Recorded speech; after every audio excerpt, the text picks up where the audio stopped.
लोकसभा में 3 नए criminal bill बुधवार को पास हो गए। नए क्रिमिनल बिलों को अब राज्यसभा में रखा जाएगा। वहां से पास होने के बाद इसे मंजूरी के लिए राष्ट्रपति के पास भेजा जाएगा। लोकसभा में इस आपराधिक संशोधन विधेयक पर चर्चा हुई। गृह मंत्री अमित शाह के जवाब के दौरान विपक्ष ने कुल 97 सांसद अनुपस्थित रहे, इन्हें निलंबित कर दिया गया। लोकसभा में भारतीय नागरिक सुरक्षा संहिता 2023 और भारतीय साक्ष्य विधेयक 2023 पारित हुआ।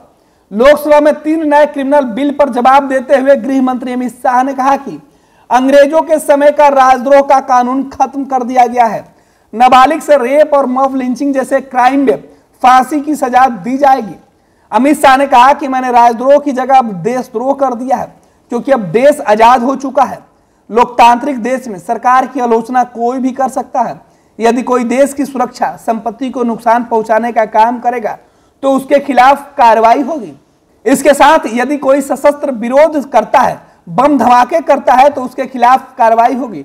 उसे आजाद रहने का हक नहीं है, उसे जेल जाना ही पड़ेगा। इसके साथ ही अमित शाह ने कहा कि आईपीसी को जो 1860 में बना था, इसका उद्देश्य न्याय देना नहीं बल्कि दंड देना ही था। उसकी जगह भारतीय न्याय संहिता 2023 इस सदन की मान्यता के बाद पूरे देश में अमल में लाई जाएगी।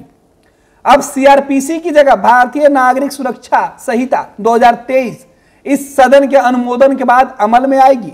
भारतीय साक्ष्य विधेयक 2023 अमल में लाया जाएगा। अमित शाह ने कहा कि आतंकवाद की व्याख्या अब तक किसी भी कानून में नहीं की गई थी।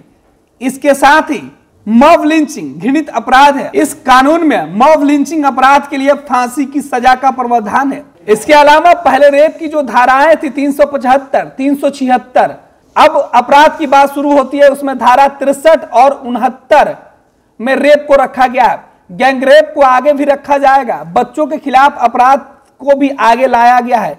302 के मामले को अब 101 कर दिया गया है, यानी जहां धारा 302 लगती थी अब वहां धारा 101 लगेगी।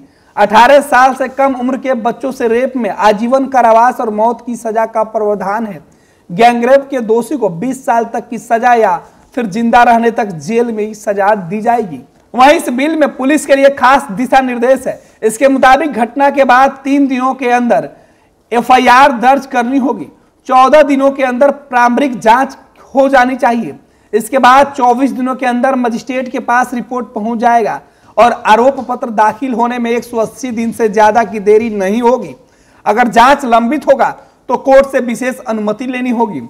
इधर अमित शाह ने यह भी बताया कि नए कानून में चार्जशीट दाखिल किए जाने के लिए सख्त निर्देश है। पुलिस को निर्धारित समय के अंतर्गत इस प्रक्रिया को पूरा करना होगा। अगर दोबारा जांच की जरूरत होती है तो कोर्ट से अनुमति लेनी होगी। उन्होंने कहा कि पुराने नियम में 60 से लेकर 90 दिन के अंदर चार्जशीट दाखिल करनी थी, लेकिन री इन्वेस्टिगेशन के लिए काफी देरी हो जाती थी। साथ ही साथ इन 3 बड़े बदलावों में क्या कुछ खास है। एक, कई धाराएं और प्रावधान बदल जाएंगे।